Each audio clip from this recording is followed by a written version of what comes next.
Praise the lord. Good morning. ప్రభువైన యేసుక్రీస్తు వారి నామమున మీ అందరికీ కూడా ఉదయకాల శుభములను తెలియచేస్తున్నాను. అందరూ బాగున్నారా? దేవుని కృప మీ మీద నిలిచి ఉండును గాక. నా ప్రియమైన దేవుని బిడ్డలారా, యేసుతో అనుదిన ఆత్మీయ ప్రయాణం నాతో పాటు కొనసాగిస్తున్నటువంటి నా ఆత్మీయమైన సహోదరి సహోదరులందరికీ కూడా ప్రభు పేరట శుభములను తెలియచేస్తూ ఉన్నాను. ఈ ఉదయకాల సమయము దేవుని మాటలో మనలను ఆదరిస్తుండగా దేవుని స్తోత్రాలు చెల్లిద్దాం, దేవుణ్ణి స్తుతిద్దాం. హల్లెలూయా. నేటి దినవాక్యము రోమీలకు రాసినటువంటి పత్రిక 12వ అధ్యాయము 2వ వచనము. మీరు ఈ లోక మర్యాదను అనుసరింపక ఉత్తమమును అనుకూలమును సంపూర్ణమునయున్న దేవుని చిత్తమేదో పరీక్షించి తెలుసుకున్నట్లు మీ మనస్సు మారి నూతన మగుట వలన రూపాంతరము పొందుడి. హల్లెలూయా. నా ప్రియమైన దేవుని బిడ్డలారా, చదవబడినటువంటి లేఖనాలను గనక మనం ధ్యానం చేసుకున్నట్లయితే ప్రభువు ఉత్తమమును అనుకూలమును సంపూర్ణమైనటువంటి దేవుని చిత్తమును తెలుసుకున్నటకు ఒకడు ఎల్లప్పుడూ కూడా తన మనస్సు మారి రూపాంతరము చెందాలి అని అపోస్తలుడైనటువంటి పౌలు రోమా సంఘానికి, అదే విధముగా ఈ రోజు ఉన్నటువంటి విశ్వాసులకు రాస్తున్నటువంటి లేఖ. ఒకానొక దినమున యేసు ప్రభువారు మరి ప్రార్థన చేస్తూ ఉండగా భౌతికంగా రూపాంతరము అంటే మార్పు చెందినట్లుగా అక్కడ ఉన్నటువంటి శిష్యులందరూ కూడా గమనిస్తూ ఉంటారు. ఆయన మరో రూపంలోనికి మార్పు చెందారు, అంటే మహిమలో ఆయన మార్పు చెందినట్లుగా మనం చూస్తున్నాం. ఆయన ముఖ రూపం మారిపోయింది, వస్త్రములు తెల్లవిగా దగదగా మెరుస్తున్నాయి. మరో మాటలో చెప్పాలంటే ఆయన మహిమ శరీరాన్ని ధరించారు అని లూకాసు వార్త 9వ అధ్యాయము 28 నుండి 35 వచనాలు గనక మనం చూసుకున్నట్లయితే ఇది చాలా స్పష్టంగా మనకు తెలియపరచబడుతూ ఉంది.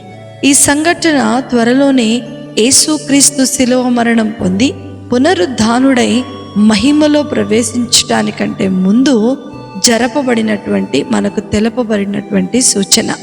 హెబ్రీ 1:3 గనక మనం చూసుకున్నట్లయితే క్రీస్తు ఇలాగు శ్రమపడి తన మహిమలో ప్రవేశించుట అగత్యము కదా అని యేసు క్రీస్తే స్వయముగా చెప్తున్నారు. కనుక నా ప్రియమైన దేవుని బిడ్డలారా, రూపాంతరము చెందటం అనేది ప్రతి క్రైస్తవునికి చాలా చాలా ప్రాముఖ్యమైనటువంటిది. మనము ఈ లోక మర్యాదను అనుసరింపక ఉత్తమమును అనుకూలమును సంపూర్ణమైయున్న దేవుని చిత్తమేదో పరీక్షించి తెలుసుకున్నట్లు మన మనస్సు మారి రూపాంతరము చెందాలి అని అపోస్తలుడైనటువంటి పౌలు చెప్తున్నాడు.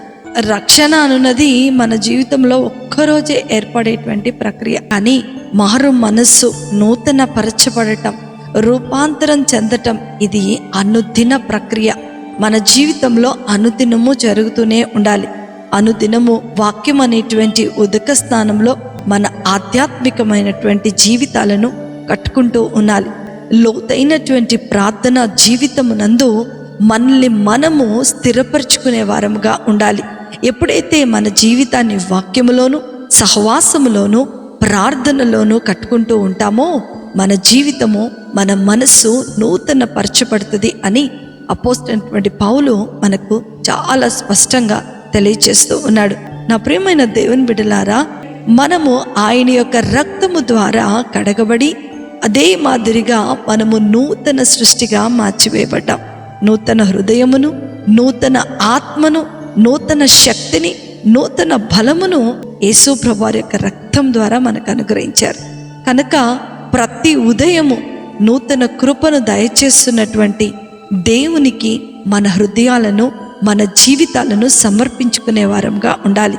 మన మార్గాలను పరిశుద్ధాత్మ దేవునికి అప్పచెప్పుకునే వాళ్ళముగా ఉండాలి. అందుకనే యాకోబు 1:21 ఒక చక్కటి మాట చెప్తూ ఉన్నాడు.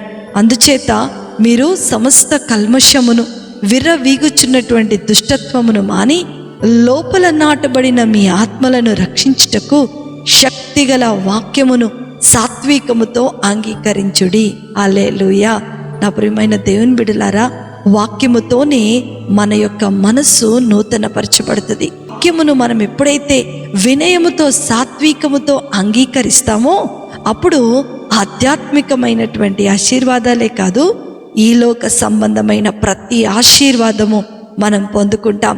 ఈ లోకాన్ని మనం ఎలా ఎదుర్కోవాలి, ఈ లోకంలో మనం ఎలా జీవించాలి, ఈ లోకములో అపవాది పెడుతున్నటువంటి ఈ శ్రమలనేటువంటి వాటిని ఎలా జయించాలో ఇవన్నీ కూడా ప్రభు వాక్యమందు గుప్తమై ఉన్నాయని లేఖనాలు మనకు తెలియచేస్తున్నాయి. కాబట్టి నా ప్రియమైన దేవుని బిడ్డలారా, శత్రువు కలిగిస్తున్నటువంటి శోధనను చూసి మనం భయపడకుండా ఉండాలి అనంటే వాక్యమైన దేవుడు మనలో ఉండాలి. కాబట్టి ఈ రోజు నుంచి మన మనస్సు అను నడుము కట్టుకొని నిబ్బరమైన బుద్ధి గల వారమే యేసు క్రీస్తు ప్రత్యక్షమైనప్పుడు మనకు అనుగ్రహించబడిన కృపా విషయమై సంపూర్ణ నిరీక్షణ కలిగి ఉండేవారంగా ఉందాం. అట్టి కృపా ధన్యత ఆశీర్వాదము వాక్యం వింటున్న దేవుని పిల్లలైన మీ అందరికీ అనుగ్రహించబడునుగాక. ఆమేన్. ప్రార్థన చేసుకుందామా?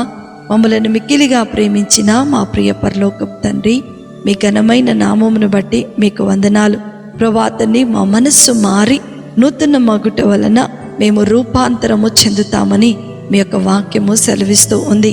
మాలో ఉన్నటువంటి కోపం, మాలో ఉన్నటువంటి అసూయలు, మాలో ఉన్నటువంటి మునుపటి స్వభావం అంతయు కూడా నాయనా మీరు తీసివేసి ప్రభువా నూతనమైన ఆత్మచేత మమ్మలను బలపరచమని ప్రార్థన చేస్తున్నాం. మీ శక్తి చేత మమ్మల్ని నింపండి. మీ ప్రేమలో ఎల్లప్పుడూ అంటుకట్టబడే వారముగా ఉండుటకు మీరు మాకు కృపను చూపించండి. పరిశుద్ధమైనటువంటి సహవాసమును మేము కలిగి ఉండే వారముగా మీరు మాకు సహాయం చేయండి. ఈ రోజునైనా విన్న వాక్యం ప్రతి ఒక్కరి జీవితాలలో నూతనమైన బలమును, నూతనమైన కృపను, నూతనమైన సన్నిధిని ప్రభా, నీ మహిమను ప్రభా మాకు తోడుగా ఉంచి దీవించి ఆశీర్వదించమని యేసయ్య నామమున ప్రార్థించి వేడుకొంచున్నాను తండ్రి.